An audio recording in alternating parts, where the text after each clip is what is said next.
randomly happened today. They didn't know they had to tell them that, and that's why it was hard. So we apologize. If you are parked at Peach Valley Cafe, we promise you are fine. That's where all the overflow is. And we were promised next month this will not be an issue. They'll make sure that all these teachers aren't here. So how's everybody doing this morning? You guys doing well? Sponsors, we're going to need you guys at the front of the room because we're going to get this thing started in 90 seconds or so. So this is our first time here. How do you guys like the theater? If it's kind of cool, change up, make some noise, aside from the parking.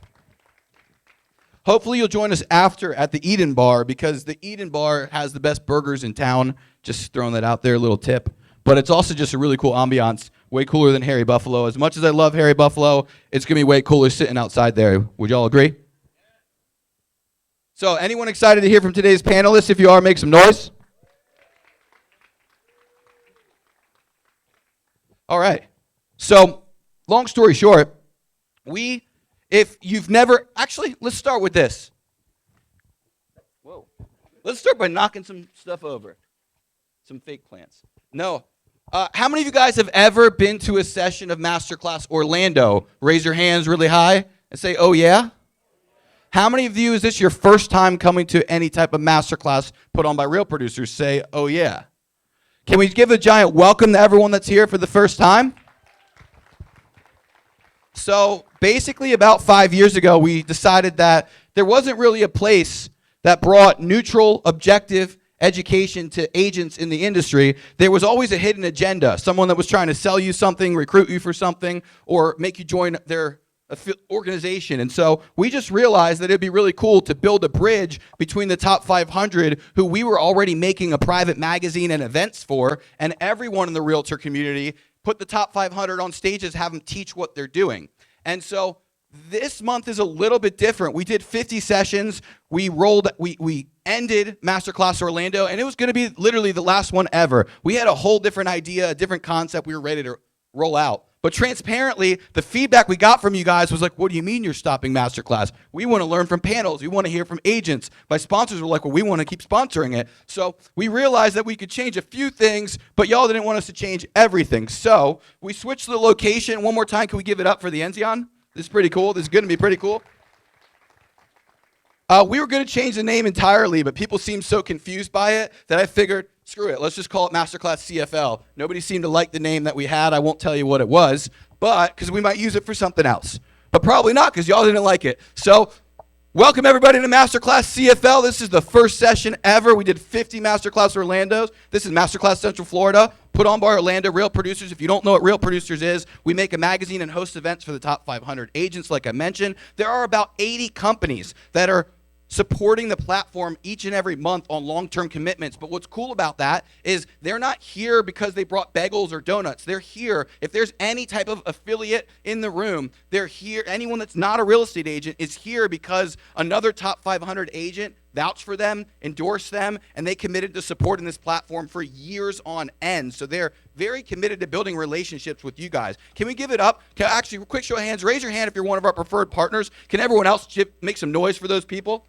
These people are the best of the best.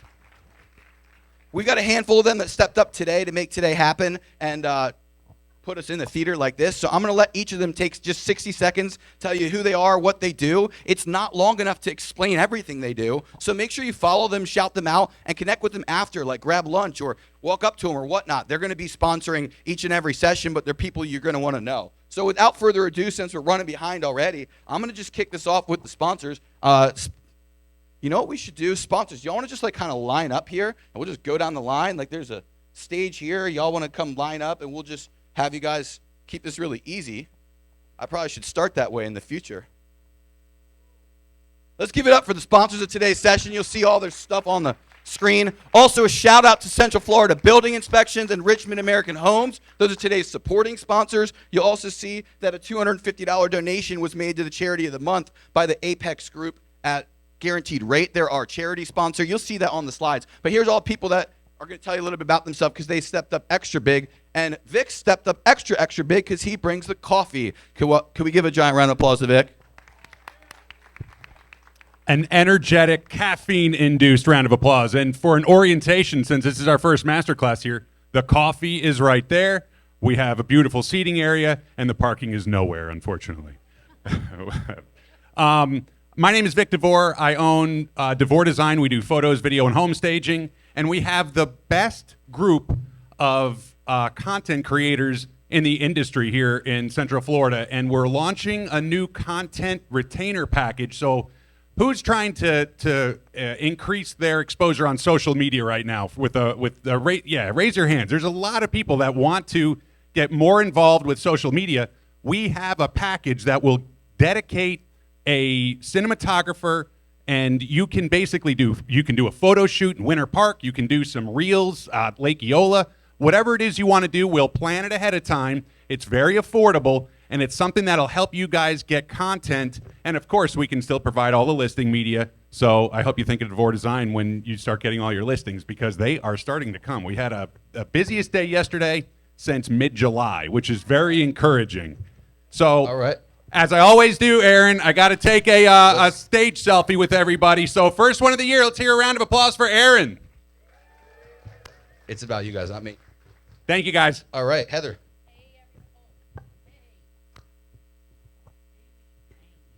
Okay, hey, not like I don't have a loud mouth anyway. Hey, everybody, Heather Hurry, Pillar to Post, Jeff Mackey team in the house. Welcome to Enzian. Oh my gosh, I love this venue. So anyway, just in case you don't know, now you know. So if you're looking for anything within the home inspections realm, commercial inspections, WDO, 4-point wind mitt, I could go on and on. But if you want to know more, just hang out. Let's hang out. Let's have coffee. Let's go to lunch. Let me get to know you. Let me know how to serve you, okay? That's the goal. But one quick thing, and I want to piggyback on what Vic just said about content. You know, this year I feel like is a year of education. So Pillar to Post does offer free CE classes, lunch and learns. Let's educate our new agents. Let's educate our older agents. Let's educate our seasoned agents. And let's get out there and keep it real in the industry in 2023 and get you guys to the closing table quicker, all right? So good to see everybody. Have a great class. Hey, good morning. My name is David Buckles. I'm the owner of Reliant Home Offer. We are a local real estate investment company. We specialize in fix and flips and creative finance. Thank you. Can't see you, but I hear you. I love you too. Thank you. I'm blushing. But I'm going to be on the panel here with you guys, so I'm going to leave it to the other sponsors. We appreciate you for coming out here, and I'm excited to kick this first one off with you guys. How you guys doing? I'm Ryan Plaza. I'm with Home First Lending. We continue to focus on I'm blushing too. We continue to focus on conversion this year by opening our playbook. We're doing every financing deal from land deals, construction or perm. Even if you have a developer with 10, 20 plus homes he wants to build, we're taking care of that for you guys as well. Also getting creative with our financing and opening up every assistance program out there. Hometown Heroes, you name it. Guys, let's get creative and close more deals in this season. Bye. Hey guys, I'm Cameron Foster with Old Republic Home Protection, here with Jeff Velez. Hey, home warranties are back. We're seeing more and more orders, and sellers are paying for closing costs. So don't be afraid to ask for a home warranty. Don't leave your buyers unprotected, okay? In the state of Florida, every month, Old Republic pays over $1 million in claims. So that's the proof. If you have any questions, please reach out to us. Thank you.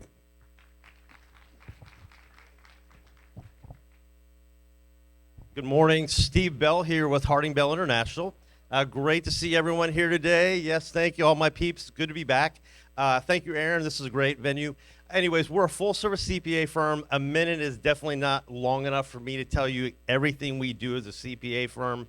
Tax, bookkeeping, working with foreign nationals. We do have Spanish speakers, Portuguese speakers, Mandarin speakers, so we can help a wide variety of clients. We work with international clients, real estate agents, property management companies, entrepreneurs, individuals, 1040s, you name it, we do it.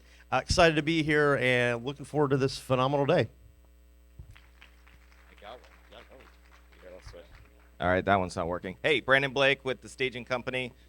Welcome to 2023, and the market has just shifted faster than I think we've ever seen it shift. Listings are happening a lot more. They used to be mythical creatures last year and the year before, and now they're everywhere. And we're seeing price drops happen as well. So if you're worried about putting your best foot forward with listings. We're here for you. It's not our first rodeo or even second rodeo. We can help you figure out how to market that house. And we're also looking to deepen our partnerships in this industry in 2023. So lunch and learns, coming out to the brokerage, for breakfast, sales meetings, whatever. We want to deepen our partnerships with you guys. 2022, we added a whole bunch of services, including decorating for short-term rentals, decorating for investors, decorating for long-term rentals. You have somebody coming from out of town for 6, 12, 18 months, we can furnish their house for them. So if you have a creative need around furniture, we can absolutely do it for you.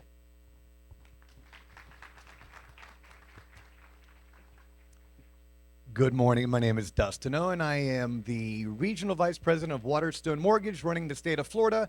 Ain't nobody showed up today to listen to me speak. Therefore, here's my one ask. As a sponsor, if one of our 20 loan originators reaches out to you because they want to talk to you about how they can help you sell more homes, make more money, and look good while doing so, our ask as a sponsor of one of the best events done monthly in our market is say yes to a meeting. Enjoy your panelists.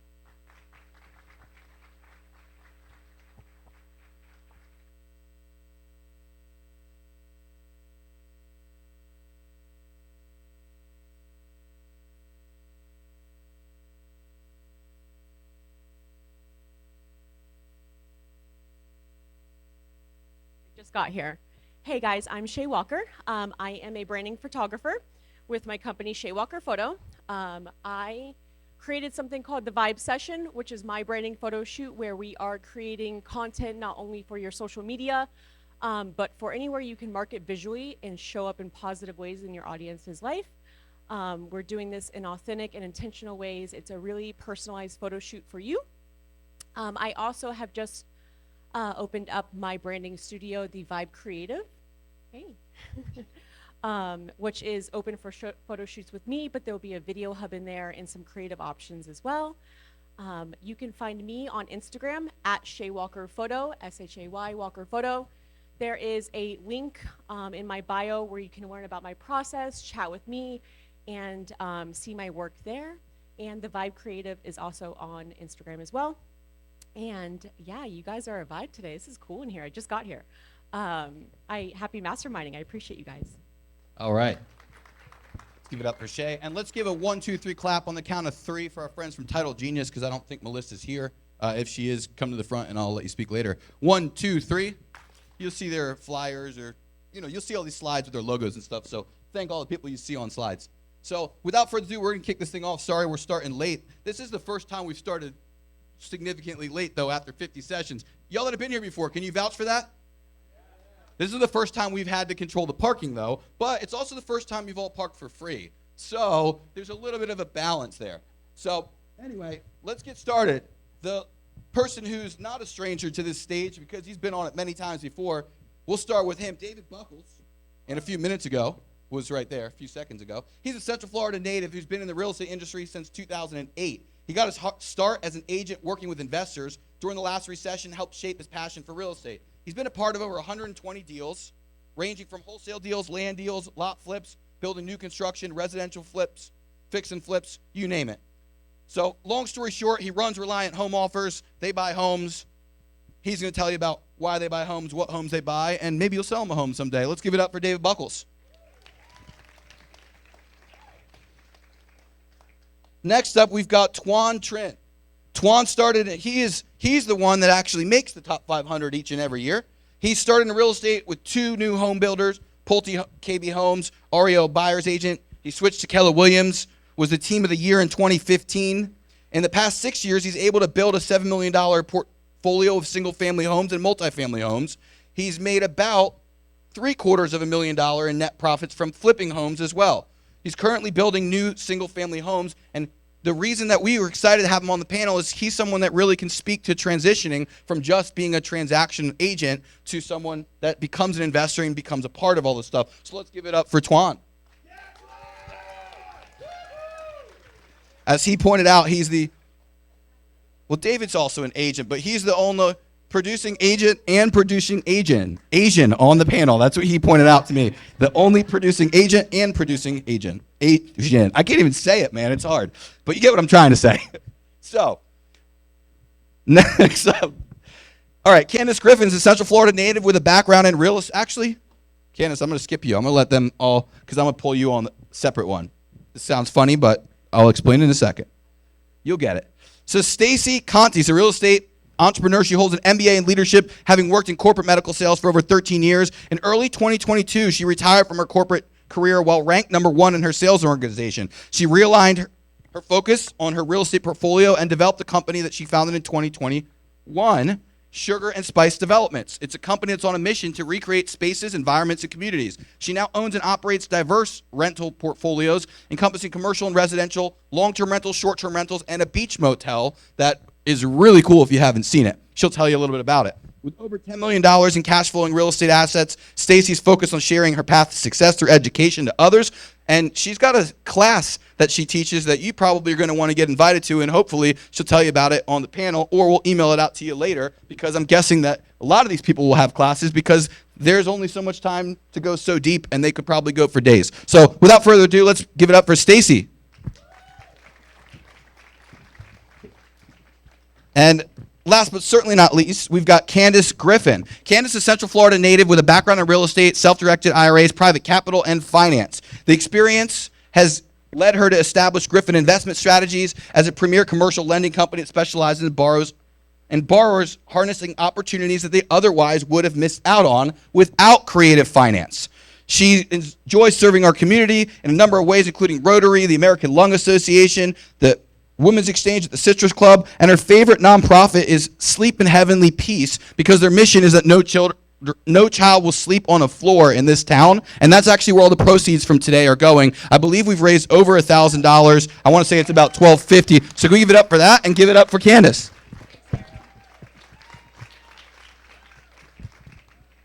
Y'all ready to get started? All right. By the way, if you guys have any questions, what I'd love to know really fast before we kick this thing off, what did you guys come here to learn? So I want to hear from 3 or 4 of you really fast, because if we don't talk about what you wanted to hear, then it's your fault. So real quick, who here came with it for a reason and wants to share what you wanted to get out of today? Yep, right here.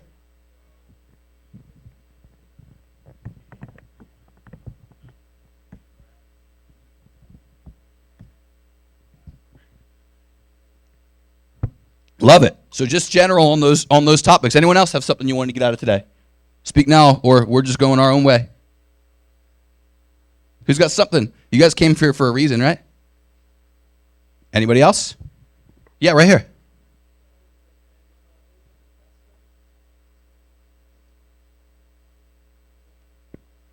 Just in general. All right, one more. Anybody else have something, or should I just go into the questions? Yeah, right here. Deal sourcing. Perfect. All right, let's kick this thing off. Let's start with where you find your deal. Well, let's talk, make sure you remind them what type of deals that you get involved with, and then tell them where you actually go to start. Yeah, I'll go first. So deal sourcing for us, it's changed. Last year, our main source of deal sourcing was the MLS and agents like you guys. We spent a lot of time, partnering with Orlando Real Producers and, other lenders, other title companies. And what we've done is we've just partnered with as many agents as you guys, because what we found is homeowners trust you guys as agents first before they trust a quote-unquote investor, right? And so when you're able to bring a solution to your seller that's fair, local, there's a face with the actual, purchase and sale agreement. It's not an iBuyer over the phone. It's not an Arizona, California long-distance call center company locking it up and never talking or hearing or having a customer service avenue. So we built the bridge with you guys as agents, and that's where our deals came from a lot of last year. This year we implemented something pretty big, and our deal sourcings come from our main form of marketing, which is TV commercials. And the response from the TV commercials have been amazing, and the coverage is from Polk County to Brevard County up to Ocala. So we're getting deals everywhere. And our goal is to continue to do business with more agents like you guys, because we simply can't handle the volume that we're getting, and we can't flip them all. So again, that's what's working for us. But I'll let you guys take it. Hey guys. The question I get the most is, dude, where do you get all the deals from for multifamily? The interesting part is There are websites built like Zillow that are free that that list all the multifamily and commercial deals out there. So write this down. Crexi, CREXI.com is a good site to look at. LoopNet is another one that we all use. CoStar is a little dated, but a lot of people still use that. The interesting thing that I also learned through this journey was MLS has a tab that says income, and you can find multifamily commercial deals there too.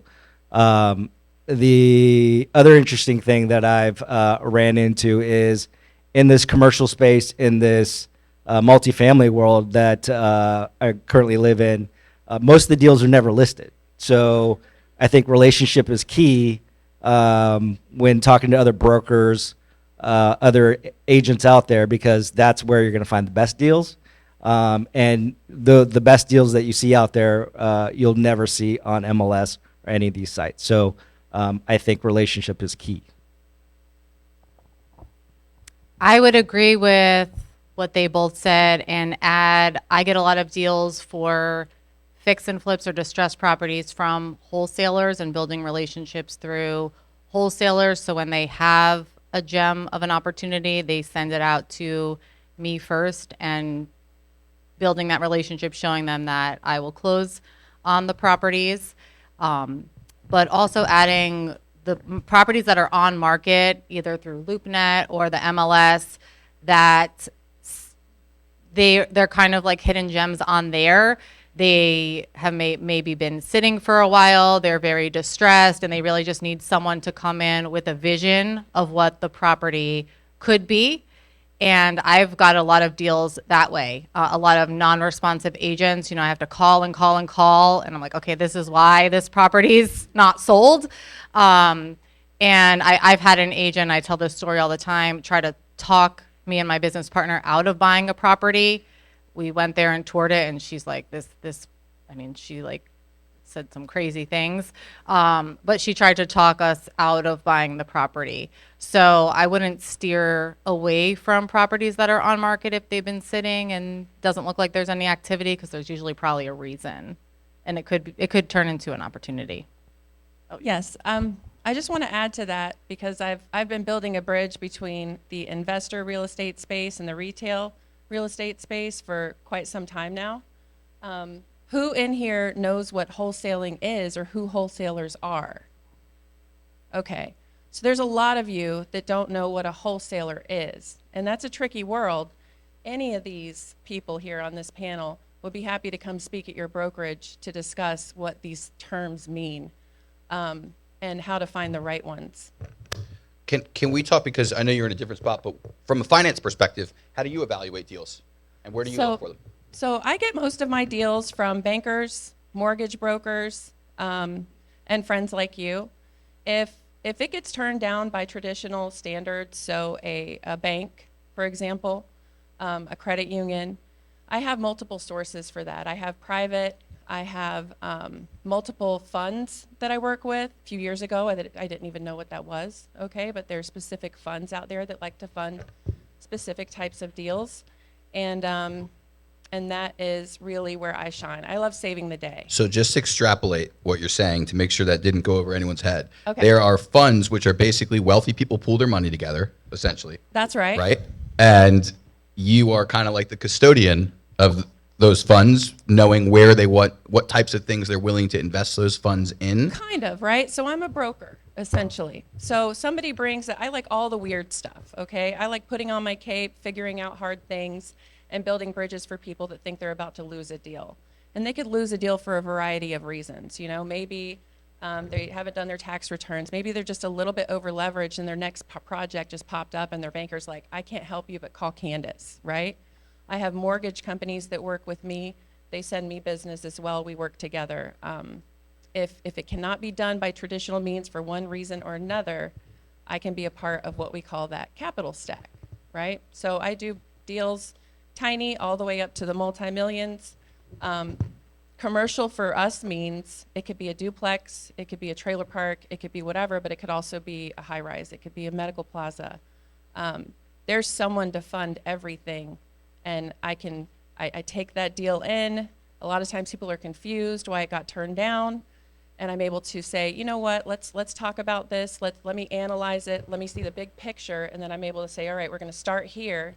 We're going to build a bridge so you can get it, and then we'll get you to your long-term product and back to your bankers' loving arms and low rates, right?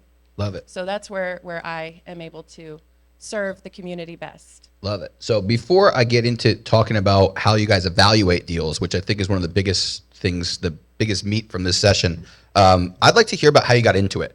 Because there's a lot of people in this room that either are barely in it, or they're interested in it, or they're dipped their toes in it a little bit. I want to hear, we'll start with David, and then we'll come down this way.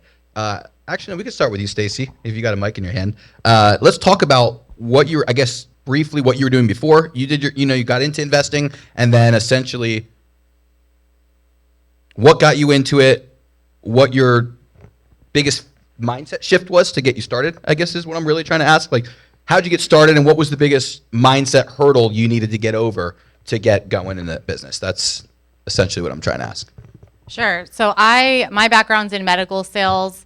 I got a job with a medical sales company right out of college, worked there for a while, and just kind of stayed in medical sales throughout my whole career. So I went through like a lot of sales training programs and corporate America. I had the whole corporate America thing really down, but I wanted more freedom and flexibility, probably like a lot of you in the room. You get to make your own schedule for the most part.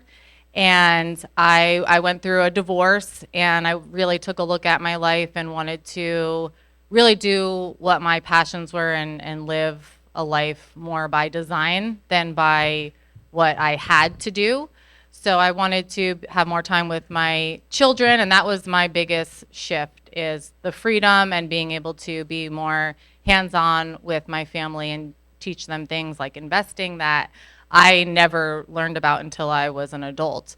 So through my divorce, when we divided up our assets, I ended up with 4 properties.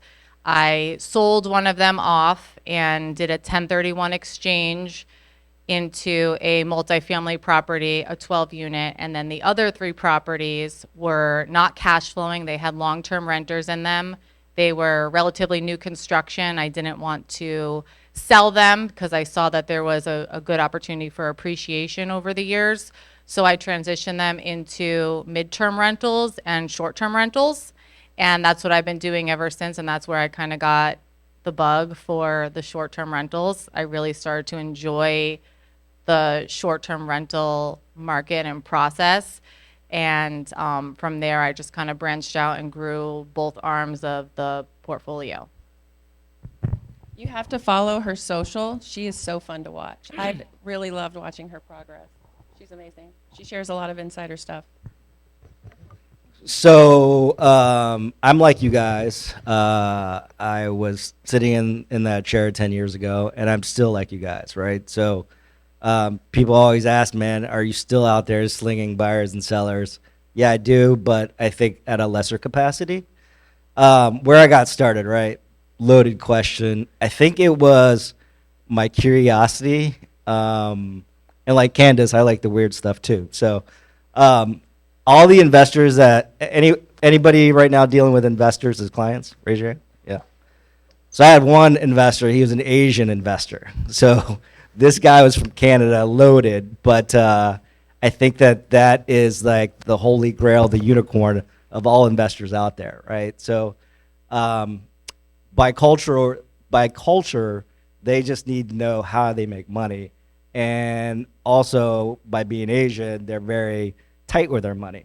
So this one investor, I fired him the first time because he was way too much for me. But he came back, and he ended up buying 5 or 6 houses. And I think ultimately we've done like 10 transactions together, and I fired him again. So I looked at how he worked and what he bought and what the mindset was. And I asked myself, why can't I be this guy, right? What's holding me back from me being that guy, buying these same properties, doing the same things? So, a lot of what we built didn't happen overnight. right? It's small baby steps. It's taking the base hits, taking the small steps to get where we're all at today. And for me, that first thing was it was a mindset thing. It was, hey man, I got to get past this fear, because I think we can all sit up here and say we have the same fears that you guys have. Like, what if we're not good enough? What if I lose everything? But what if you were good enough? And what if you had more to gain than you had to lose? So I think that was the first mindset shift that I had to go through. And then the other thing that I think all these investors have also is a capacity for zero. And what that means is we're willing to go and bet on ourselves and run everything to the ground and then repeat what we just did, right? So I think mindset is huge, and I think that you got to believe in yourself and you got to take action, and I think that's where it starts. Well, I'm inspired. No, seriously, and I'm going to go all the way back to Candace for a second. When it comes to like financing, there's a lot of people who, when it comes to doing real estate deals or getting into their deals, trying to do their first, maybe their second, what have you, again, you're going to get turned down by a lot of traditional lenders to be able to go purchase that fix and flip. Or Candace comes in and she has like multiple resources. And I've probably sent, I can count on two hands, at least I've sent maybe 10 people Candace's way through either Candace or by means of one of her partners. And they've been able to fund every single deal. Every customer that I've sent them is super happy. So just a quick shameless plug for Candace. So she can help solve your problems if you have them. And then so like, how did I get started? Where did it all come from? So kind of have a similar story to Tuan. I grew up and my dad was a general contractor, and I was always going to grow up and build spec homes and sell them like my dad did, and do the Lake Butler mansions like he was building. Like I had my clear cut path. Well, then by like 16 years old, I was in high school. He gets a business partner that was a real estate broker, and he kind of taught him how to build the spec homes. And he was opening the doors and making 20 grand in his cut, and my dad was managing the guy swinging hammers, making the same money, but he was bald and the other guy had a full head of hair. So I was like, I want this guy's job, not that job. And so I kind of changed my mind to go into like more real estate than construction. And then around my town, I live in downtown Winter Garden, and there's a few names in downtown Winter Garden that are very well known. They own a lot of real estate. They're very prominent developers in the area. And we would be, sitting in Winter Garden Pizza Company on Wednesday nights, and the same families would walk in just like us. And my dad would say, that's one of the wealthiest people in Winter Garden. He does real estate. That's one of the wealthiest people. He's a developer. He doesn't. And my dad was telling me what all these wealthy people did, and I was like, holy crap, I want to do what they do. And so that kind of like spurred my journey, and I got into real estate. I graduated high school. I got my license at 18. Back in 2008, 2009, it was the worst time to get my license because the market was crashing. But what I did was I went to work for investors. I was like, well, I want to be the investor, so like, let's go play ball. And this was back in the day. I had a signed contract, like signature page, and I had their formula, and if it fit, I was sending offers with a contract page 20, 30 a day, and we were landing deals. So I was bird dogging deals for investors, 18, 19 years old, and I was like, okay, I want to be these guys when I grow up. To make a long story short, played in real estate till like 2012. The investor market dried up, retail started coming back, they were spending less money, deals weren't as prevalent, and I hated being an agent. And I was still kind of young, I didn't save my money, I had a good run working with the investors, so I was like, let me go. I went into corporate sales. David, I'm going to cut you off for a second. Sure. If that's all right. Let's talk about when you first jumped all in. 2019. What happened? 2019. What prompted it? What happened? And what was the mindset? I was running a marketing company that got leads for real estate professionals. And I was generating leads for real estate investors, and they were making 50, 70, 100 grand a month. And they were wholesaling, the term we talked about earlier. And I was like, holy crap, I'm on the wrong side of this. I charged them 2 grand. They made 100. How do I do that? So what was the first deal, and how did you jump? I ran a Facebook ad. I fired my Orlando clients. I ran a Facebook ad. I got a deal in Winter Park. I locked it up for like 140 grand. I sold it for 175,000. 24 hours later, made 35 grand and was hooked. So that was my first like real estate deal. The first house I bought on creative finance. I put 5 grand down, paid $1,500 a month. 2.5 years later, I flipped it and sold it for like $120,000 profit. So when I started utilizing these types of strategies to acquire and make money through real estate, that's when I was hook, line, and sinker. And that's been since I bought that first house in 2017. Love it. So at this point, how many homes a year are you guys buying and flipping about? So 2020, we did 10 residential fix and flips. We flipped like 8 pieces of dirt to builders who are building houses. We have 4 new construction projects in the works as well. And then we probably wholesaled like 5 or 6 last year. And then just to circle back to one of the questions, mindset shift. What was hurdle? What was the biggest hurdle that you had in becoming that person you dreamed of being? Oh man, I didn't have any money, so I like had to figure out how to like get over that I'm a broke kid mentality, especially being like young in your early 20s. I figured out where to go get it. I said, okay, if I'm gonna find the money, it's there. They talk about it all the time. I was on YouTube doing all those things, and I literally just made the decision to go find the money. I found someone who was willing to sponsor my first deal, and we got into it. And I was full of what do you call it? Piss and vinegar, right? Isn't that what they say? And someone took a chance on me, and so I was willing to do the work. They were willing to fund the project, and we made money together. Love it. Stacey, how about you? We already talked about that. Let's talk about what I wanted to ask you though is about the Airbnb hotel motel thing. Like talk a little bit about how you find that, how you got into that, what you look for. Give us like a little rundown of that whole entire strategy and what you've been doing there. Someone give her a mic. Sorry, we have less mics today than expected as well. So I was actively looking for another investment property, and my buy box is relatively large because I do multifamily, I do short-term rentals, and this was like a little bit post-COVID, and my agent calls me up and she's like, I found the perfect property for you.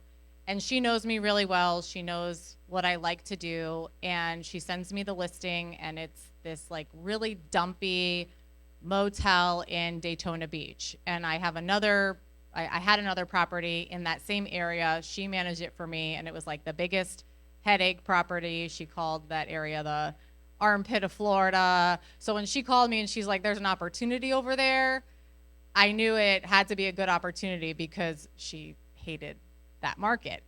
So we go out to look at it, and it's a 1950s block building right across from the ocean, but very run down. It was being run as a transient motel, not a true motel, and a lot of police activity.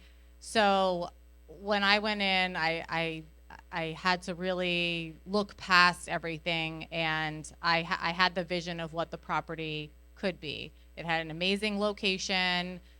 It was priced very reasonably because of kind of how scary the property was. The tenants, like one of them wanted to fight my agent, and he was like serious. So there was a lot going on there. And after I had closed on the property, I talked to a handful of people because I posted online that I closed on it, and they're like, oh, I was gonna put an offer in on that property, but someone told me not to because it X, Y, or Z. Really, everyone was just scared of the property because it needed so much and there was just so much going on. So I was able to get all of the long-term renters out, really clean up the property. I did a full renovation on it. I themed the rooms.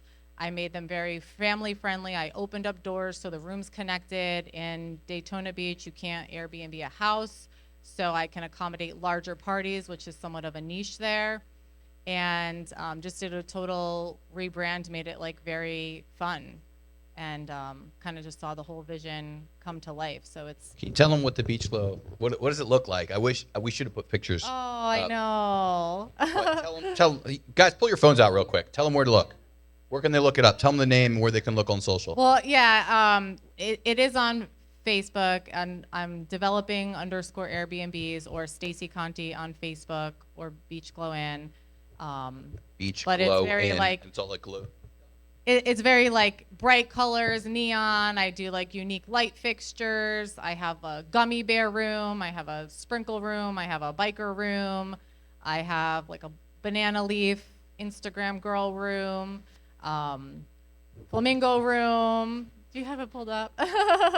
Tell them a little bit about how it is as an investment. Like, how's it been going?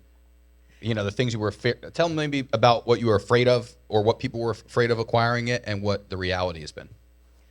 So everything that they were afraid of was all valid. It was a very rough situation. I fully replumbed the entire building, fully rewired the entire building. The renters there were challenging to get out. The market there it's different. It's kind of a more developing market. So everything was very valid. And financing was a challenge. So I did a hard money loan to acquire the property because it was not bankable. And when I was getting towards the end of my renovation, I started trying to find long-term debt for the property. And I sent the property out to hundreds, like literally hundreds of lenders. And I kept being told, no, no, no, no, you know, for a list of reasons. And I connected with a local bank and like went to the local bank, sat in the office and just really like sold myself as the operator and what I wanted to do in the market, in the community. And it turns out that the owner of the bank grew up in Daytona Beach and really wants to see the beach revitalized. So it was really more of a personal passion that the bank took on the project, and they did a cash out refinance for me. So seeing it come full circle was very rewarding. And then it had to be a month or so after I finished the renovation, did the cash out refi, Hurricane Ian came, and I got hit pretty hard there. So half of my roof got ripped off. It was only 2.5 years old, and I have some water damage on the inside, so I'm almost through renovating those 5 units again. But I had really good insurance, so write that down, make sure you have really good insurance. And I'll actually probably come out ahead after all the work is done with the quality of the policy that I had. Love it. Let's talk. Can you turn me down on there? Yeah, we'll get that fixed in 2 seconds. Hey, we got enough mics now.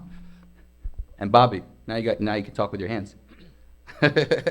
So I want to know about lessons. Like a lot of your experiences seem circumstantial or situational, I should say. Can each of you share a lesson you learned from one of the deals you've done that you could save everyone in this room some time not making the same mistake? How about that? There's something I want to say to you. I've been dying to say it since I sat up here. So I started out as a realtor for 2 seconds, okay? I got dragged through the mud by a wholesaler.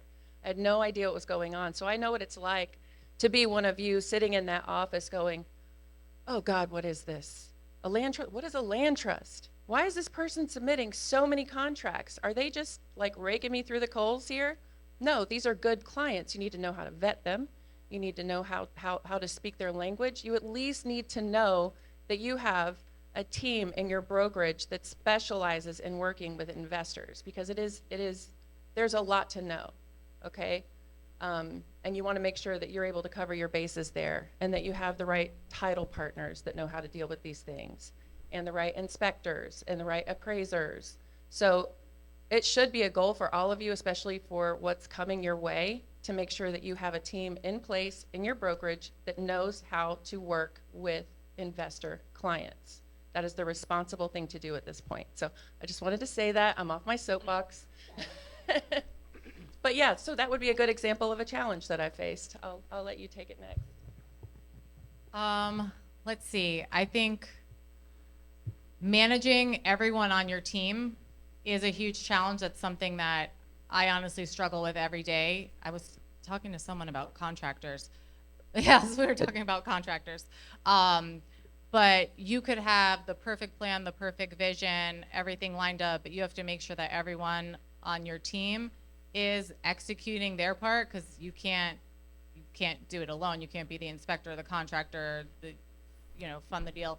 So you have to have a really strong team in place, and you need to know when to cut your losses with those people too. You need to know when someone's not performing, when to What do you look just for? cut your loss and move on. What are you looking for? Like, how do you know when it's time to cut your losses, and how do you know what putting a good team together is? Because in general, I'm hearing a lot of stuff that's super helpful and useful, but if I'm sitting in this room, I'm going, okay, yeah, put a team together, or yeah, cut your losses. Like, could you give us some specifics of like how you know, okay, this is not a fit, I'm done. Same with you, Dave. I know you've been through a bunch of contractors and whatnot. I'd love to know how you guys know when a deal's not, like when a deal shouldn't happen, when a contractor's not working, and when a team member's not the right fit, or vice versa. What are the red flags? What are the green flags on the team members that you use? Well, in all transparency, I'm still figuring it all out. I actually am hiring a coach to help me with conflict management, to kind of help me through that process, because that's something I never really developed that skill professionally. So having a coach to help me through that, I think is going to really benefit me this year.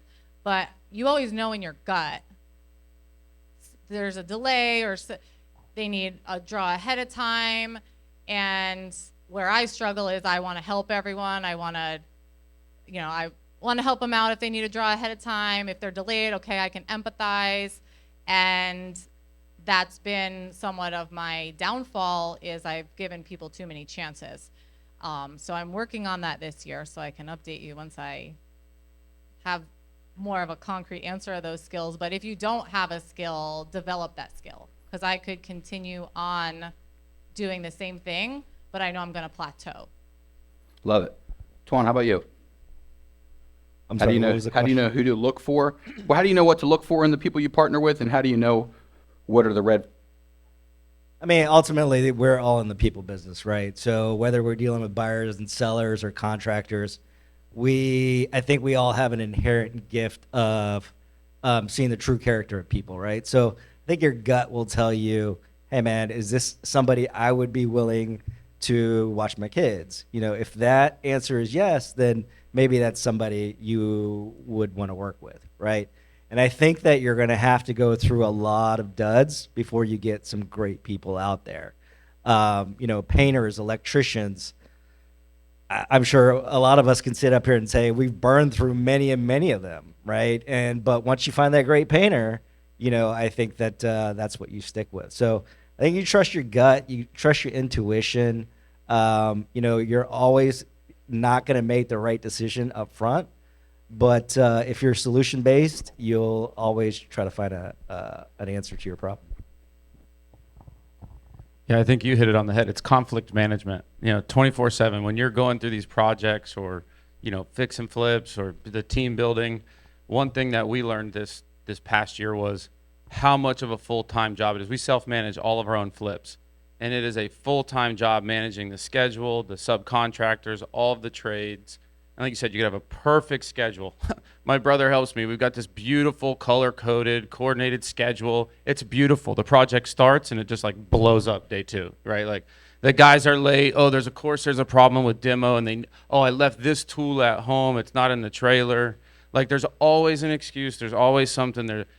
Conflict management just becomes like a part of it. Like I don't even get annoyed. I get annoyed, but I don't even get like bothered or mad or angry anymore. It's just like, okay, what's next? Like, how do we most efficiently move on and solve this problem? Because like you said, you're pulling a hard money loan on most of these. We use private money. We use other people's money to fund all of our flips. And so I have to be a good steward of our investors' money. So I'm trying to be as efficient as possible, get in and get out of these deals and time, safe, secure returns, all those things. So for me, it's kind of like excuse my language, it's like an oh shit feeling when stuff goes wrong, because we have to protect our investors and our investments. And at the end of the day, it just comes down to how can you get through this where everybody wins? Because like you said, it's the people business, man. You're dealing with people who have families, who have kids, who have bills, who need gas money to drive to and from. Aaron, you made a comment where we've had our run-in with bad contractors or bad subs. But that's also because I think when you're running through a project and it's a little bit behind and you're like, dude, I need to save $500, and like you go find that guy who's willing to save you the $500 on the deal, and it ends up costing you way more than $500. And so you take those on the chin, and the only way to learn is to go through it. And I just call it growing through it, right? Like you're gonna go through everything, but are you gonna grow through everything? And I think that's a big mindset thing as well. It's like you have to choose to have a mindset of solving these problems as fast as possible and not being an emotional response to it. Because when you're in the investing business, it's data, not drama. It's numbers at the end of the day that we're looking to put a deal together for. So as long as like the numbers say it's okay, just do it. Don't risk it, because those numbers get smaller and smaller the longer you delay on a solution or finding that replacement or replacing the sub or the team member.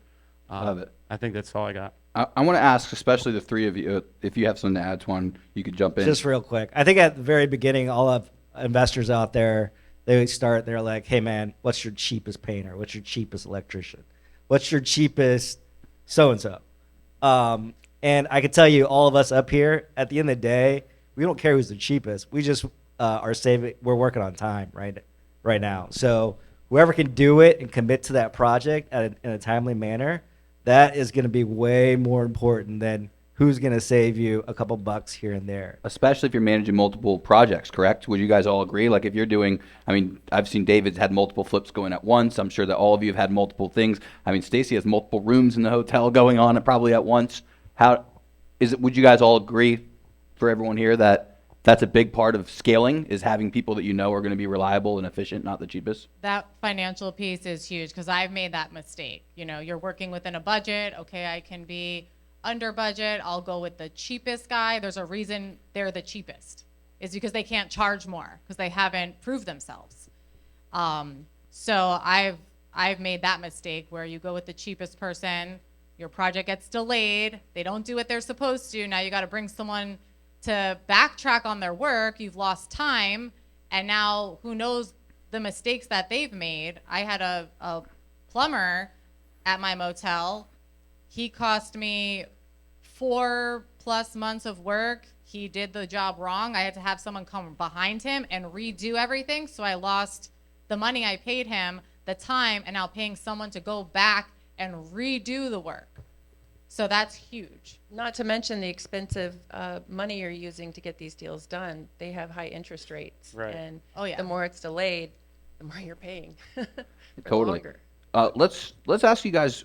I'll start with you, Stacey, and then if you guys also want to chime in, what can a realtor expect to be different about working with an investor? What's different about an investor client? How do they need to treat them different, and what do they need to know about how to operate with an investor client? So the retail side I see as more relationship driven. There's a lot of personalities matching up. People are very emotionally driven in that purchase. They're finding their dream home.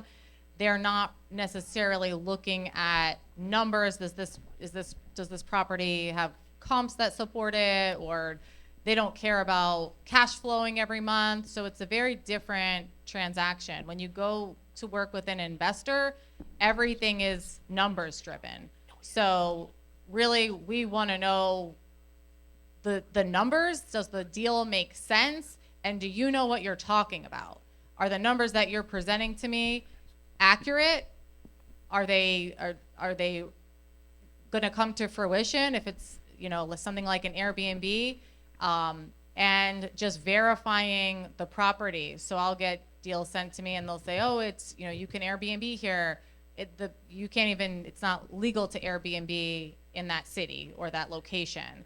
But there's licensed agents sending these deals out saying all this information that isn't necessarily true. So the first time I get a deal from someone and there's something that's not accurate, my red flag goes up. So I don't want to have to double check everything an agent's telling me. I feel like that's the agent's job to verify the information that they're presenting to the investor. And there has to be some perspective. I don't feel the agent has to be an investor themselves, but they have to work very closely to investments so they understand everything that's involved. Are you adjusting the taxes? Are you adjusting the insurance? There's small things that can make or break a deal, and if the agent hasn't gone through the process on investments, they may not know. Got it. Yeah, I think that's huge. I get deals sent to me probably 2, 3, 4 times a day from different agents, and like you said, one of the things I look for is like, what's in it for me, right? Like, I want to work with you agents. Like, I want to do deals. I want to buy houses from you. But when you send me a deal and you're like, oh man, ARV's 200, purchase price 170, 20K rehab, it's like there's 10K, but like, what about closing costs, commissions, like all of those regular fees that are in a transaction? Like, you guys know this information, but get excited about a little discount, right? And that's okay. But what I look for is like, I'm looking for agents who are hungry to go find deals and like want to learn how to do the fix and flips, because when you know how to do one, you know how to sell one, right? Like when you're like, oh my gosh, there's 30, 40 grand on this deal. Like, do you want it? Heck yes, I would love that deal.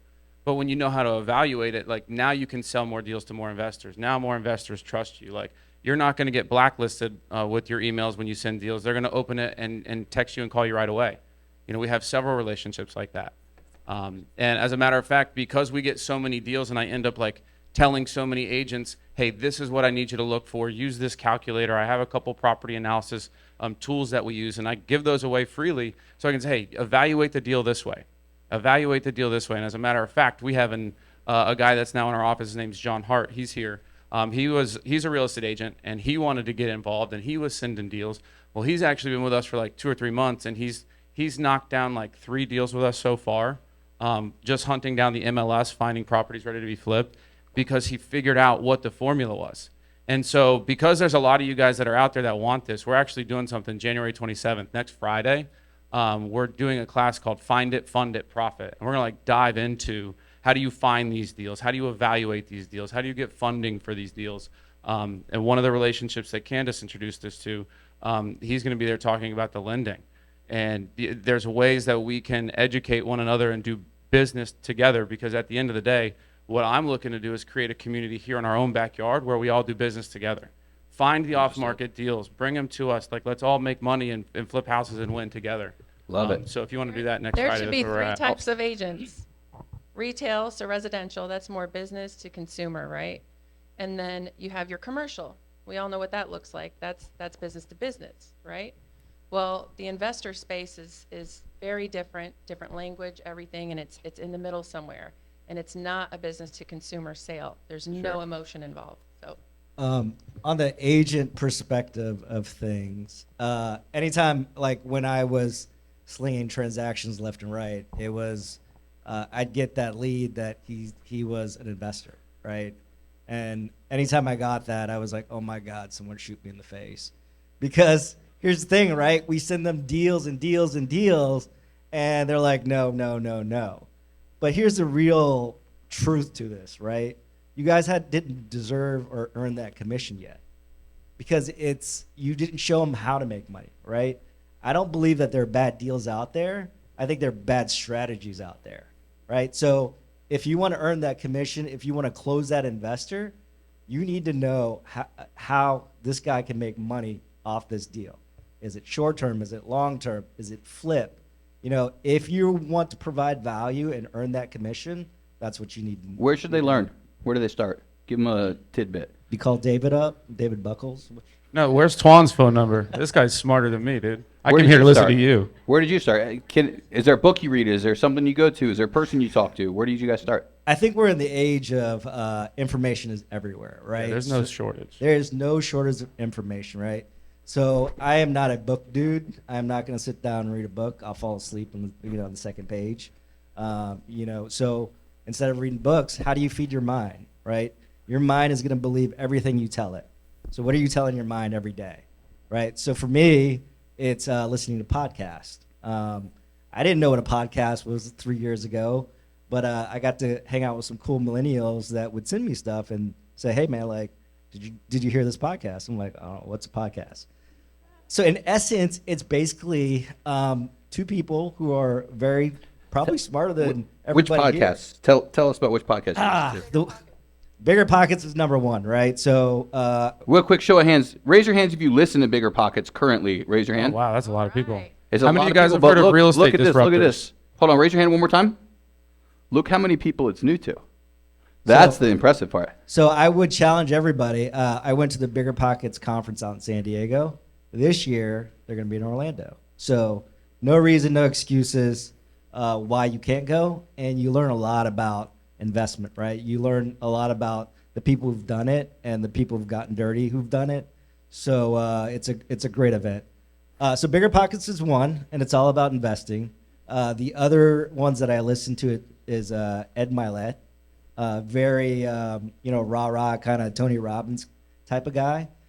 But I think ultimately you choose 3 or 4 podcasts out there that interest you. These people are interesting, and those are the things that you should be feeding your mind every day, right? If you're not going to sit down and read a book, which I'm not going to, what else are you going to feed it?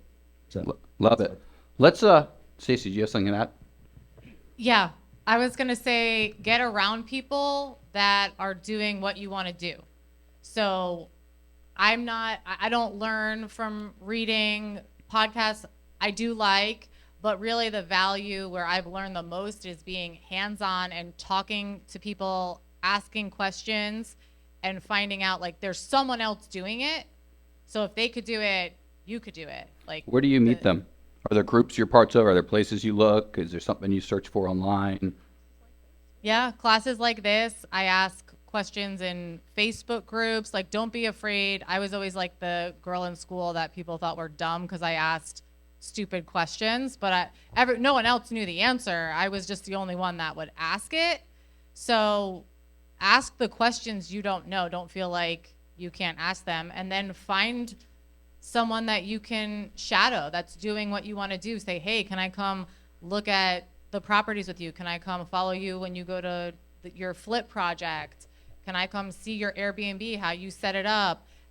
Just ask if someone will mentor you and let you kind of shadow them. A lot of people that are in our positions, like, we like to teach and give back, and I wouldn't be where I was if I didn't have people that allowed me to do that. So it's part of Love it. the process. Candace, you have a group, right? If there's a group that you're a part of, can you tell them about the investor group in Central Florida or any others that you know of? I do a variety of events, but they are oftentimes more intentional, smaller, intimate gatherings where I kind of like handpick. And it's really because I want to serve everybody in the room. I pay attention to how I'm spending my time. I want the highest and best value for everyone, right? So I get laser focused on that. So stay tuned for invites, right? But there's tons of groups out there. I do a speed dating for investors group. There is no dating, right? It's just where really investors kind of mix and talk about deals and things like that. And sometimes I'll go industry specific. There's also an organization in town where you can learn an awful lot, and it's called CFRI. A lot of us probably started out there early on, right? But that's where you end up making a lot of friends. And please note, it's very different than the retail real estate space. Everyone that is a real estate investor, they typically love to collaborate and mentor and share what they know. It's They're not competing. Yeah, they're not competing. Yeah, I'm going to it's stay with you definitely for a more- second, Candace. I have a question about, I want to ask everybody this, but we'll start with you. I'm going to ask everyone else, when you're vetting financing partners, what criteria you use to evaluate them. But on the flip, what criteria should people be using, Candace, coming from being in the financial space? What criteria should these agents be looking for and using when they evaluate whether or not to partner with someone like yourself or anyone else with private money or any type of capital? Sure. So I'll tell you my pain, right? How I started. In my early days, I just had private, right? I just had hard money. And that didn't make me a great partner, really, right? Because I didn't have enough sources to go to get the job done. It was, really trying to fit a square peg in a round hole, So I made it my mission last year to really just broaden my relationships and bring on multiple funds. And there's even a couple of banks I have that do some pretty cool stuff. And that, I think, is just knowing that the person that you're engaging with can speak the language of investors, small to large, and take good care of your clients, knowing that I can pivot and I can answer fast and I know when to say no. And that's one of the biggest things that I think investors just appreciate. To be clear, the people in the room, what should they actually look for, though? Like, how do they know that you're a good fit or not, and what should they be looking at?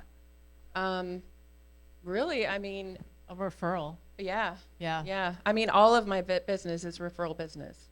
How So about Okay, go ahead. Be referred, because there are also some sharks out there.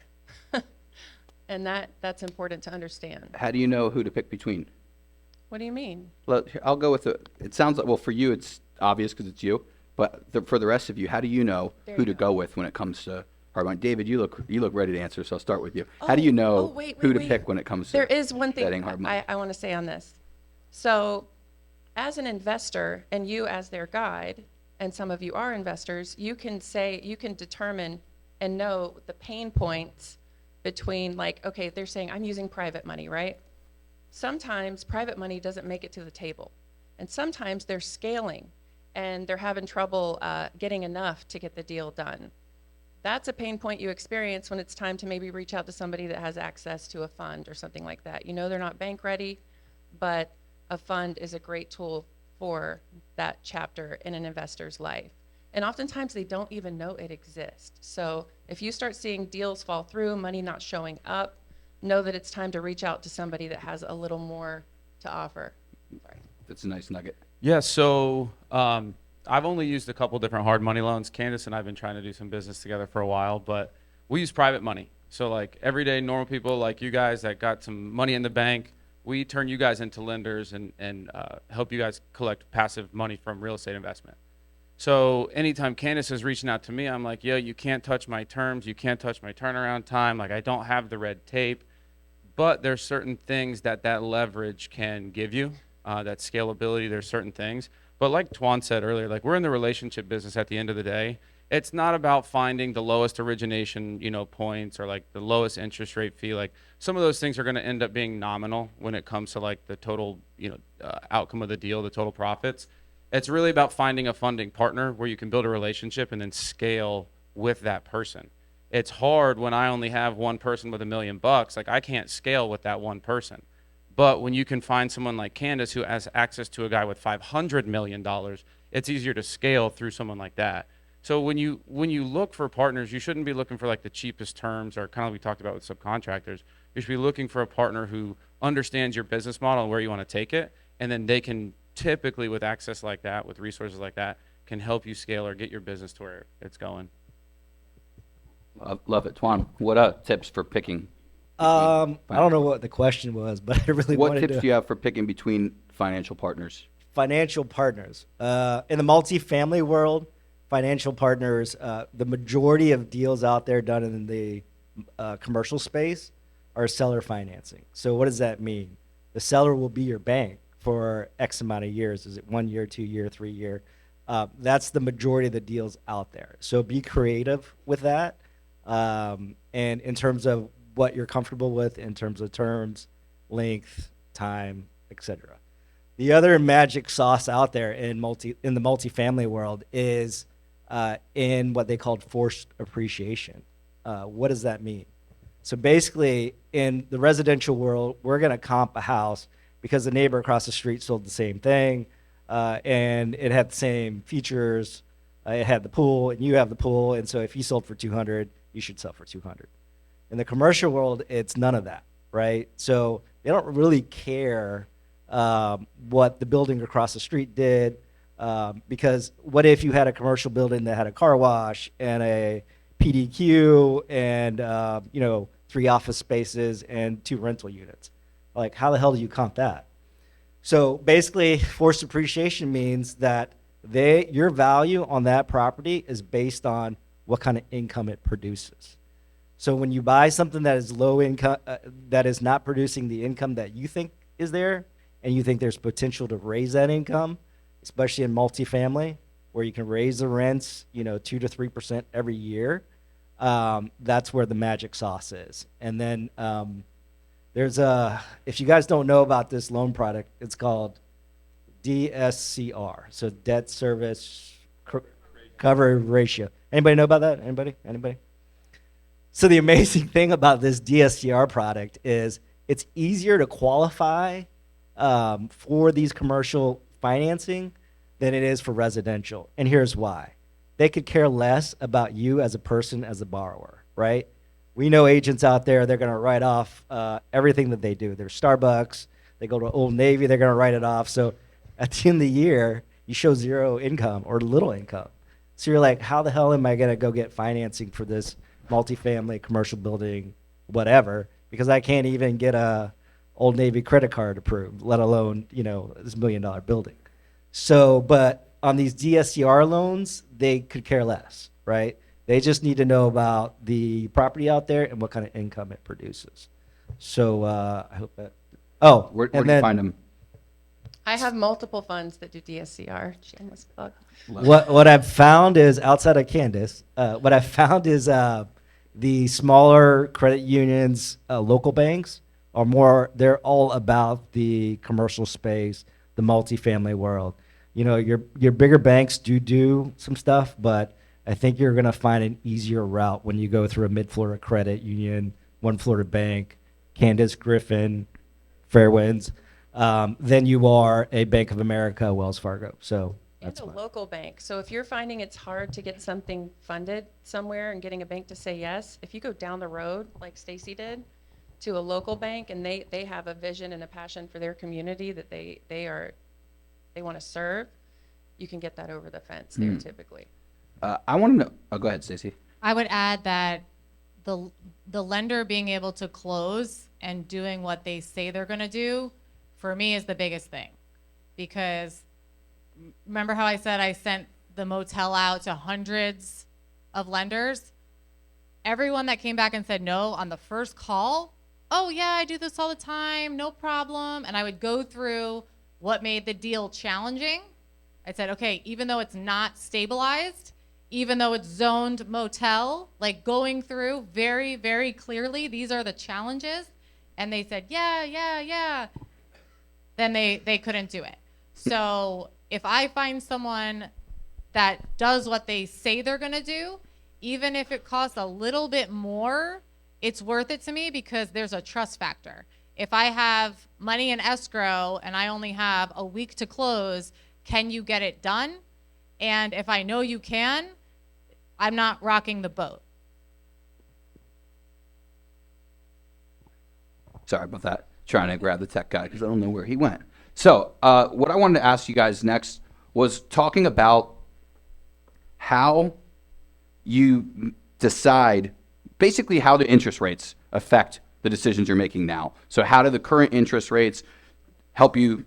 How do the current interest rates influence what you're doing, what you're saying yes to, when you get in, when you refinance, when you exit, those types of things? I'm excited about the high interest rates. And you guys think I'm crazy, but here's the reality, right? 2023 is going to be the best time for investors to buy anything. The reason being is there's less competition out there. There are less people thinking creatively, right? So there are deals to be made right now. But for those who wait and say, hey, man, like, I'm going to wait for the rates to get better, what do you think is going to happen when the rates get better, right? Do you think you're still going to, you think that seller will still be able to sell you that house at a discount, right?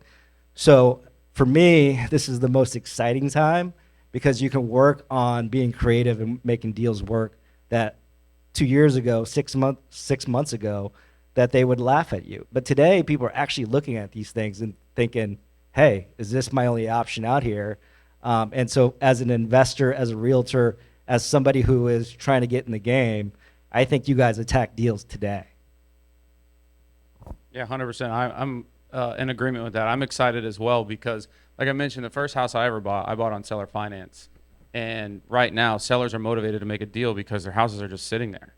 And, you know, when they tell me, oh, I want $400,000 for the house, it's like, okay, well, I'm the investor. If we cut out the realtors, blah, blah, blah, blah, like, where's your net? And they're like, oh, well, I still need to be here. And I get that. But what I can do is Mr. and Mrs. Seller, the interest rate environment's causing your buyer pool to not be interested in this house at this price. I can give you today's price if you can give me my terms. And so we're out here structuring deals to, you know, do seller financing deals in this high interest rate environment. In the fix and flip, you know, we had a couple fix and flips that were over 500,000 that when the interest rates swung, our property sat. You know, one of them went and sold, and 2 of them are still sitting. But so what we've done is we've shifted our fix and flip market to the under 350 ARV price point, I read a statistic that changed my mind instantly, and it was 75% of qualified home buyers in the state of Florida are FHA buyers. Why would I try and sell a product to anyone else as a fix and flipper, right? So we've adjusted down for that on our fix and flip, and then when it comes to like long-term holds, we're only doing creative finance, subject to hybrid deals, seller finance, things like that. So two things. The first is I do fix and flips too. We have a couple properties we just put out on the market and they weren't getting a lot of interest initially. So I'm like, okay, what can we do here? So we went to the lender that we're working with and I said, okay, instead of doing a price drop, how much would it cost to buy down the rate to a 3.5 or a 4%? So people are more interested. It's just a marketing strategy, but we can present there's this available rate. We're going to pay for the points instead of dropping the price. And it's just a different way of presenting the home and the opportunity. And on the flip side of it, as the investor, you can really hit sellers hard right now. So I think that's what everyone is saying. There's just more opportunity because the buyer pool is drying up. So there was a deal listed at 2.4. I initially offered 2.2. He said he had other offers, yada, yada. He was kind of playing hardball. We finally agreed on 2.2. I went through the inspection, came back and said, I need 1.8.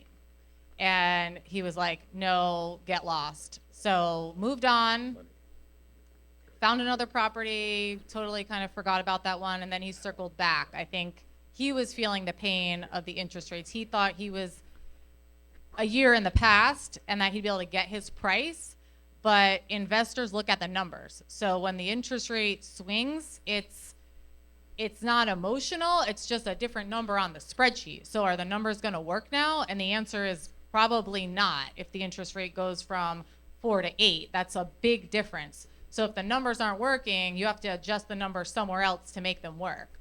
So he circled back and he decided to drop his price. So it was at 2.4 and I closed at 1.8.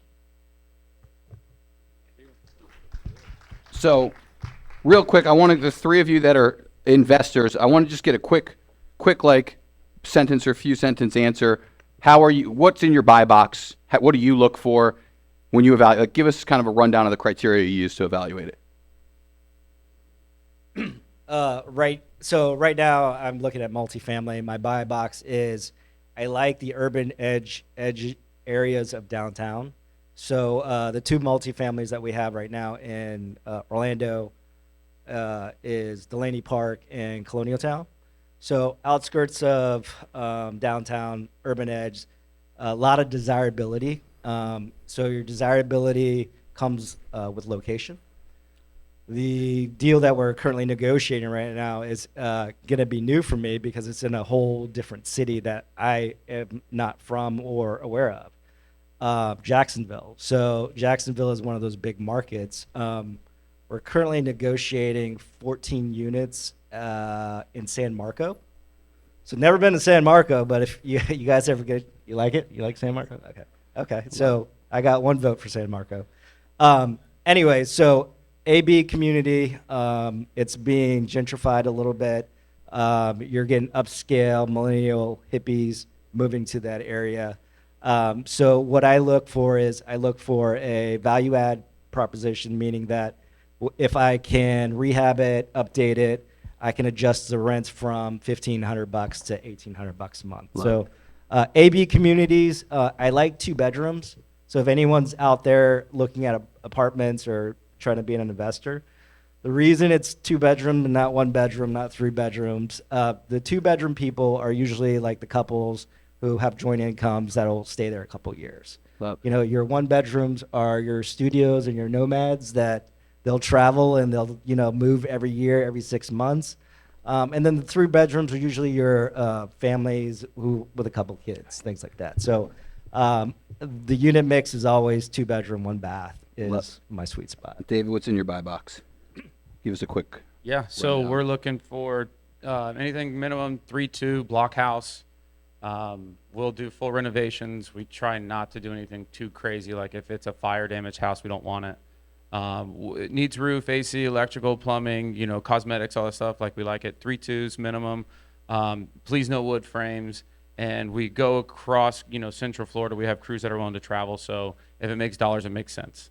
And hopefully you guys are getting that not only is this what these people are looking for, but this is what the smart investors Right. in each of their spaces are looking for. So I figured I'd make sure I point that out. How about you, Stacey? What's in your buy box?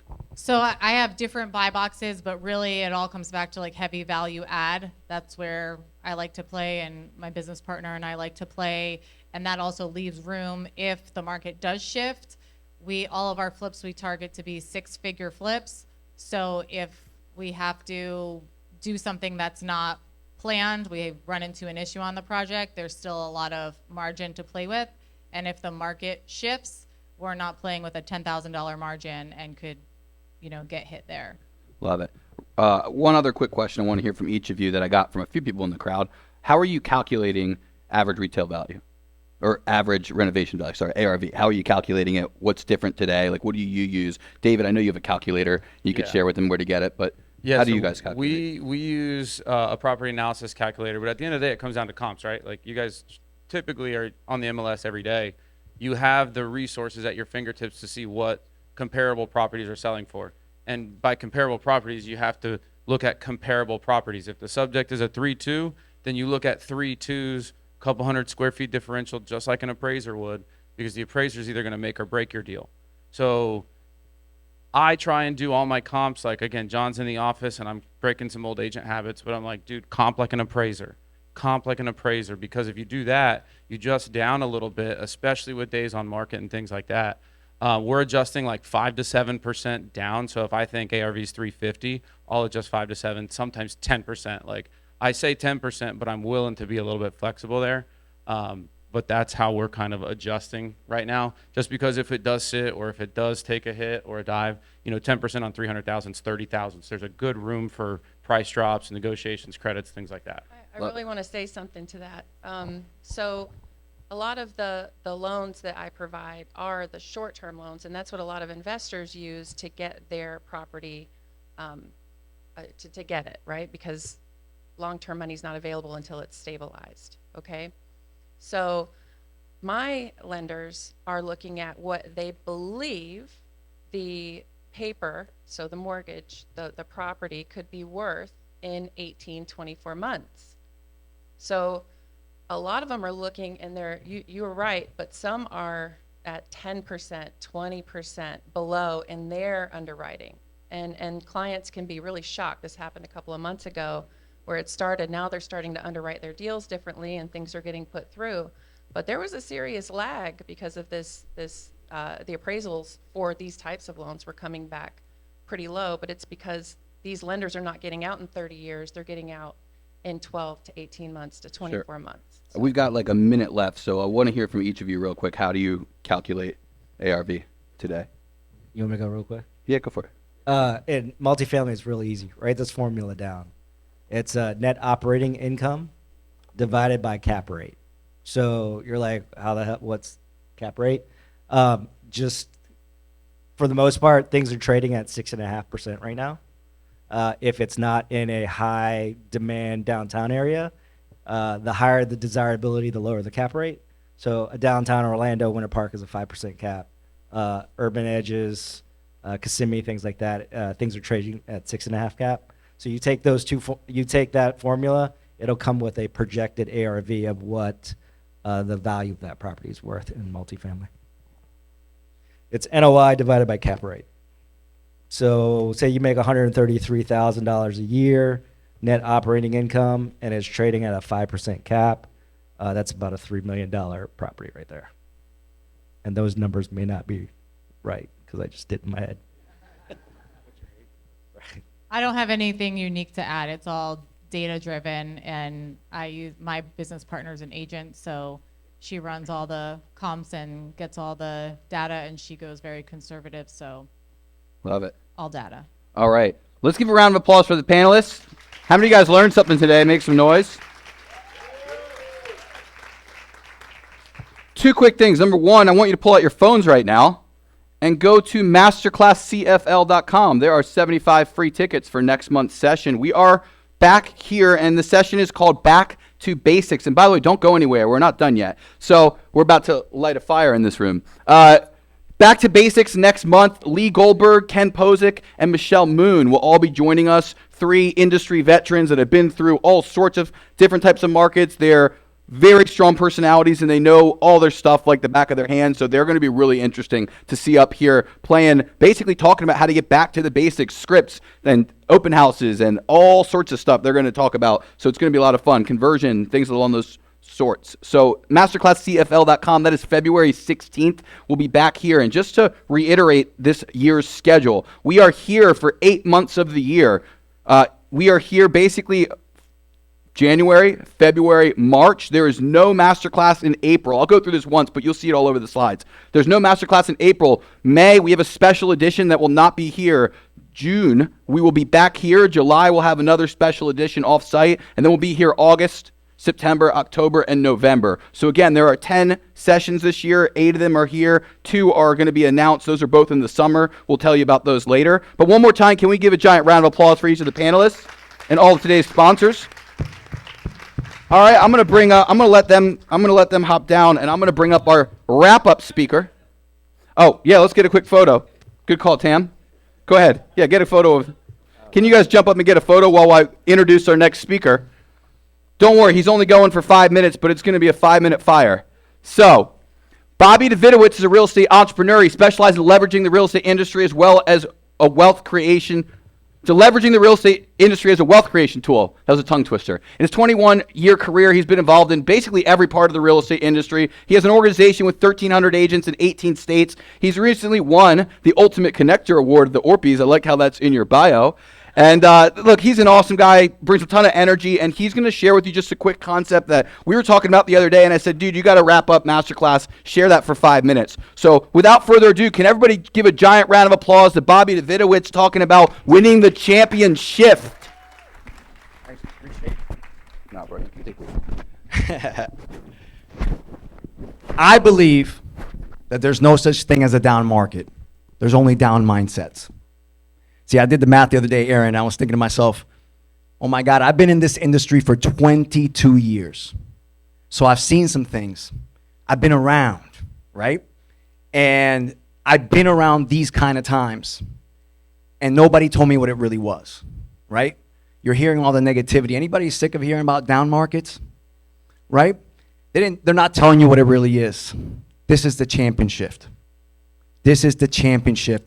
This is the time where champions are made. Nobody told me that when I was 28 years old in 2007. They were telling me to cut and run, do something different, get out of the business. And I can tell you right now, it is the time of maximum opportunity. This is the time where you guys get market share. When everybody leaves, you get market share. This is a time to develop your business in different ways. Guess what? When times are good, you don't get creative, right? You get soft. You get weak. Good times are when the prepared cash in. It's not when you really transform your businesses. Now is the time to do that. Now is the time to not only develop your businesses, but to develop yourself. So I'm going to talk about winning the ChampionSHIFT today. I'm going to give you the 3 plays, my playbook. So I go by Coach Bobby Franchise. One, because my last name is Davidowitz, and that's hard. But because my last name, my tagline is, I develop franchise players in the real estate game. A franchise player is a sports term, and it's the star player on the team that they build the franchise on, right? But they're not just a star player. They're a leader. They have a certain energy about them. They inspire other leaders. And my desire for you is to become a franchise player during this ChampionSHIFT. Do not miss this opportunity. So here's a playbook. Play number 1, I call it, watch your blind side. Here's the one thing you can't do during this shift, is pretend that there's not a shift. That's what I did when I was 28 years old. Because see, I used to think that markets all went like this. This is how markets go. No, actually markets go like this. But this bottom part of the wave isn't a terrible time, it's the ChampionSHIFT. And you gotta understand the opportunity. So when a quarterback backs up to throw a pass, right? They call this the blind side, right? This is where the defender's coming to take them out. Great quarterbacks, what do? Even though they can't see, they step up because they know it's coming. Let me tell you what a terrible quarterback does. They linger, and they hesitate, and then they get smacked. Right? This is the championship, guys. Don't pretend it's not happening. It's happening, and there's a big, big opportunity. Here's play number 2. I call it run towards daylight. Run towards daylight. What I mean by that is run towards opportunity. You got to be able to see the opportunities during the ChampionSHIFT. Okay? So if you guys ever seen I know, even if you're not a football fan, right? You ever seen a play drawn on a chalkboard? Right? It's a bunch of X's and O's, and there's little arrows, and it's this perfect little play. But guess what?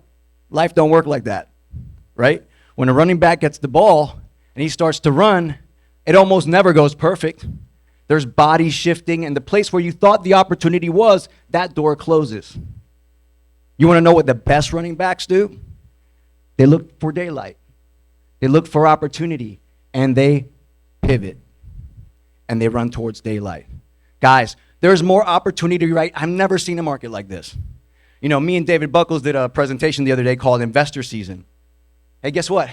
Investors are flooding the market. You just heard from them. So wouldn't it be a great time for you to learn investments, how to find deals, and matter of fact, how to become an investor? This is your time to build wealth right now. Guess what? It's also seller season. You remember when sellers could use an average agent or go for sale by owner and they still get 20 offers? You remember those days? You know, they got that one agent with the picture in the bathroom. You know, they you know, that flash camera in the bathroom. Terrible pictures, and they were still getting 20 offers. Those days are gone. People need a professional more than ever. If you're the most professional agent out there and you know how to present a property, you know how to price a property, you know how to market a property, you are going to clean up with listings this year. You will clean up. How about buyers?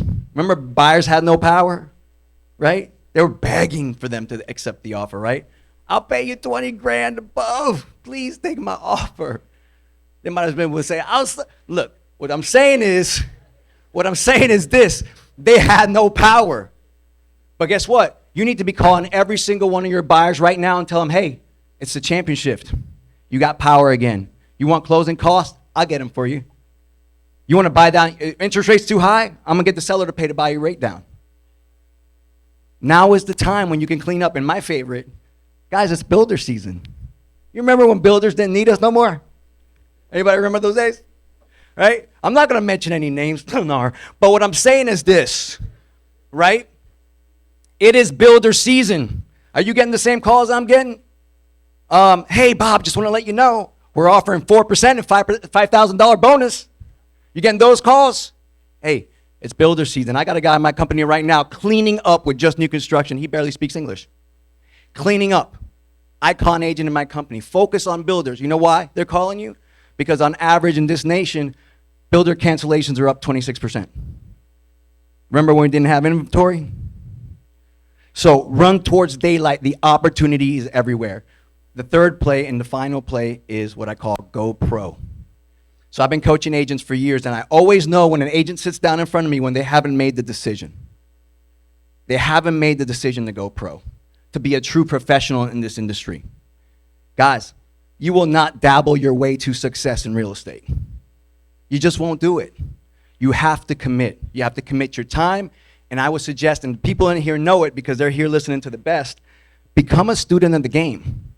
Now is not the time to play defense. It's time to play offense. It's time to work harder than you've ever worked, but it's so that you can get that market share so when that wave rides back up, you're going to be the one cashing it in.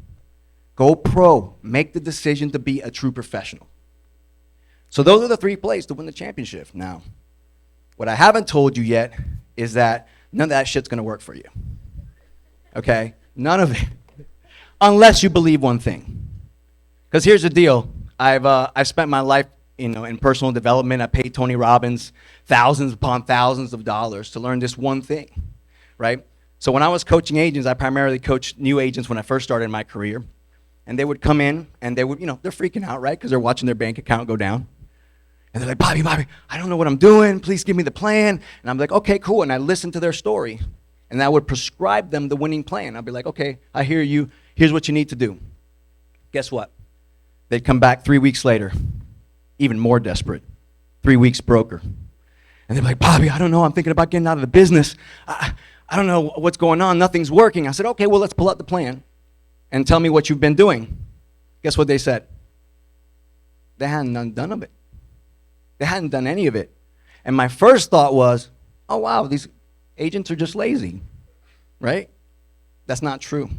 It's not true, because here's the deal. I could give you a winning plan, but if you don't believe you deserve it, you're never going to do it. You got to build a person before you build a business, right? And I will tell you the number one dream killer that I've seen, and through all of my personal development, number one killer of dreams is lack of self-worth. It's lack of self-worth. You ever meet somebody who continuously self-sabotages, right? That person that always dates that abusive person, you're like, why are you dating the same person again? They don't believe they deserve better things. And we all are susceptible to this, including myself, right? These are stories. These are bullshit stories we built as kids, depending on what happened to us when we, whatever, abandonment, abuse. I've heard every single story. The reality is this: none of it's true. You are worthy of love. You are enough. You don't have to earn it. And the minute that you believe that, everything starts falling into place for you. See, I think that real estate is more than just making money. I believe real estate can be a tool for you to become the person that you desire to be. It is my hope that you believe the same thing, and I hope you have an incredible 2023. Love you guys. Let's give it up for Bobby Davidowitz, the franchise. So I just want to share a couple quick things. Can we give a giant round of applause to all the panelists real quick? Can we give a round of applause to Enzian for setting up early? We'll get the parking thing figured out for next month.